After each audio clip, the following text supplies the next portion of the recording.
Hello, everybody. We are honored today to have with us Mr. Seymour Hersh.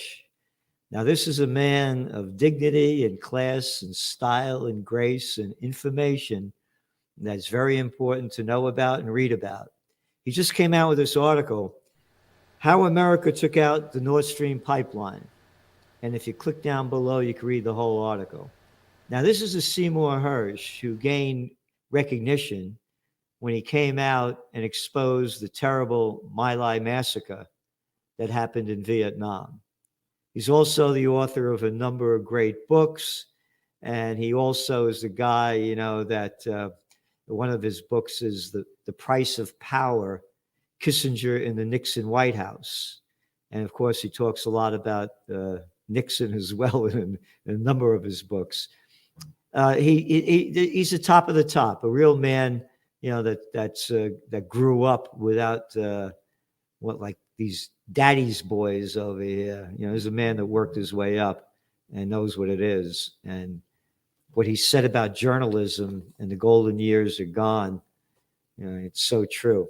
So here's Mr. Seymour Hersh to tell you about the Nord Stream pipeline, who did it, why, where and when, and much, much more. I'd like you to comment on this.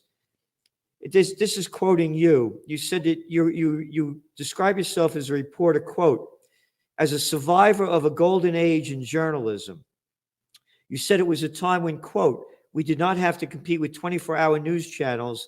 Newspapers were awash with advertising revenue, and I was free to travel as much as I wanted. You went on to say you could reveal, quote, important and inconvenient truths. So that's a quote by you. Those days are gone, aren't they? Oh, yeah. Now you got, I don't know. We're talking about, I joined the New York Times.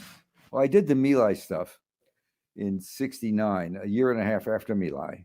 And even then I had a hell of a time getting it published, but I got it published. And people picked it up and they weren't afraid to touch it.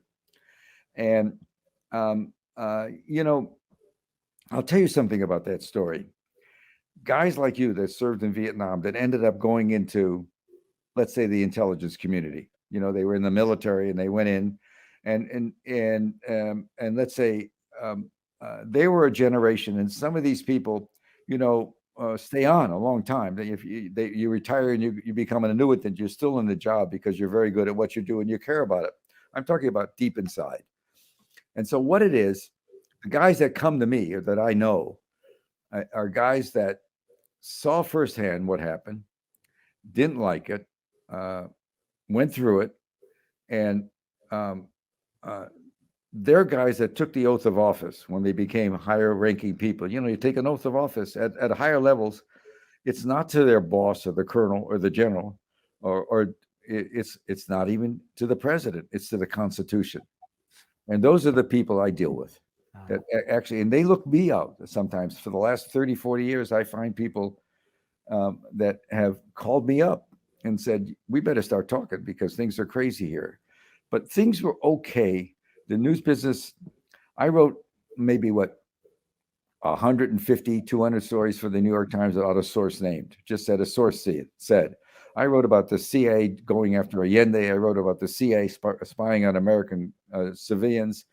I wrote about the CIA and the NSA trying to get a Russian submarine up from the bottom without naming a source. And into the paper it went because they knew me and they trusted me. And it's not that people don't know me and don't trust me. It's just that they don't want to hear it anymore. And I think Trump, CNN, NBC, and Fox, I felt it's been a pollutant because you're either like Fox or you're like the other side. And so there's no middle ground and they all hate each other. And CNN and MSNBC, if they can't get something about Trump on every day, now they're doing something about that kid from the congressman who lied about everything. He's a good story too. So they do that. There's no news anymore. Yeah. And then and when I was there busting stories in the 70s, like on Vietnam and Watergate in the afternoon, I'd go all day in a story. And I'm writing for a daily newspaper. And sometimes I had a good story going, and the public relations people, there was just a couple of people in the New York Times would call up and say, NBC or CBS wants to do it. And I said, what are you talking about? Go on, read it in the paper. They don't have to go on television about something. The idea of doing it. And now the idea of doing a story and not going on CNN or MSNBC, the yap about it, and now they're all getting paid probably more money from the cable companies than they do. And so you have a situation where cable comes in, they have no discernment. Something happens, they run, it's called a cron, they run a little thing, breaking news. Nobody checks anything, nobody looks at it, nobody spends a week on a story or a month on a story. And so when I come up with something like this, I've obviously spent 3, maybe more than that on it. I've done a lot of time on that story. And if you read it, you can see it because I've got all this detail about meetings. I read it. Well, yeah, of course. It's a fish out of water. Yeah. And I've done more stories about it. We use the Norwegians, and I did another story for Substack about how we use the Norwegians undercover in North Vietnam. Norwegians and us have been together in COVID ops. It's not just new. We went to Norway. Norwegians, they hate Russia. What worries me now is hating Russia and hating Putin and not liking China as is boxing us in. How are you going to get out of this mess? I'll tell you something. I do talk to people that see stuff, and I don't talk about I don't care about day-to-day intelligence, but the chances of the Ukrainian army beating the Russians, whether you like Russia or don't like Russia, the Russians in the Stalingrad, everybody knows about Stalingrad. They lost 20 million people in World War II.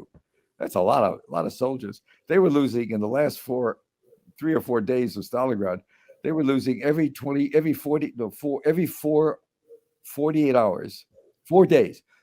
Every 4 hours, every day, 2,400 killed and wounded in the last couple of days, and they kept on going, and they beat the Nazis back. And so you can understand. Maybe you don't have to understand it, but they're very tough, and the regular army hasn't gone in yet. And unlike us, when we want more guns, when the president wants more, we put $113 billion in there already. I know. And I will tell you, by fall, when he decided to blow up the stuff in the pipeline, assuming you'll introduce me and tell something about the story. By that time, they was pretty sure that at best it was going to be a standoff, and a very expensive, killing a lot of people, a lot of money. And he was the whole point of blowing up the pipelines. I don't know why it's so hard for people to understand that. The whole point is the Germans, after World War II, they spent 10, 15 years trying to rape, murder, and mutilate and bomb everything in Europe. They leaned over backwards to get back in good graces. The Germans are not interested in rearming. That will make the French will go crazy. There was a lot of worry about the Germans being even in NATO back then, 50 years ago. And so the Germans don't, they'll put some money in, but they don't want to go in all the way in Ukraine. Particularly, it doesn't look like a winner. And NATO, a lot of the countries in NATO are saying, we're going to fork out more money to these guys. So the White House was worried about it in the fall. They learned it was going to be a tougher war than they thought. I'm sure they knew it before that, but that's the best guess I can get for what he did. And so Biden gave the go to blowing. We planted the bomb, C4. We planted them earlier in May or June. The CIA and other groups did, working with the Norwegians. We did what the president wanted. That's what they do for a living. And by fall, they thought, well, what's the reason of doing it anymore? They were initially assigned before Christmas of 2021, when Russia was building up on the. I remember they were building up in Belarus. I'm assuming your audience is. I've been told it's a good audience. They read and think. So the Russians spent a long time showing their cards, and in December, the White House organized a meeting, a very top secret meeting. That's in my story. A guy named Sullivan, Jake Sullivan. Yep. Who's no more than 2 or 3 times over his head, but at least 2, maybe 3. So Sullivan, he worked for Hillary. He was her lawyer, and he worked for a guy named Stowe Talbot, who's a friend of mine, but whose mission in life was to build up NATO and stick it to the Russians. Nothing. Look, don't misunderstand me. Putin did what he did was wacko, starting a war, the most bloody war since World War II. You cannot respect him for that. but you can't say he didn't have some provocation. He made a deal in 1990 to let the new Germany, the history is just, it's not unimportant. West Germany and East Germany merged. You know, we had a Cold War going. East Germany was in the Warsaw Pact, for God's sakes, and it was all over for the Russians in 89 and 90. Everything collapsed. Their economy collapsed. And so East Germany joined West Germany, and the new Germany wanted to go into NATO. Gorbachev was then the boss of the Russians. And he said, you could do it, but make a promise that you won't expand NATO to the east, up to our borders. And Russia always considered Ukraine to be a subcultural. It was just a big landmass that protected him from Western Europe that didn't like him. And just to give you an example, in 1932, there was a great famine.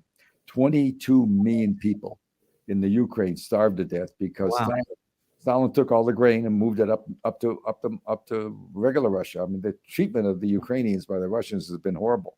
And there's that factor too. But in any case, suddenly we're in a war with Russia. NATO's in a war with a no end. And if NATO and America want more bombs, we have to go to contractors. We have to go to one of the big defense industries. We have to make a contract that has to be lawyered, has to be a kill fee, has to be all this regulations, have to have investigators and people inspecting the process.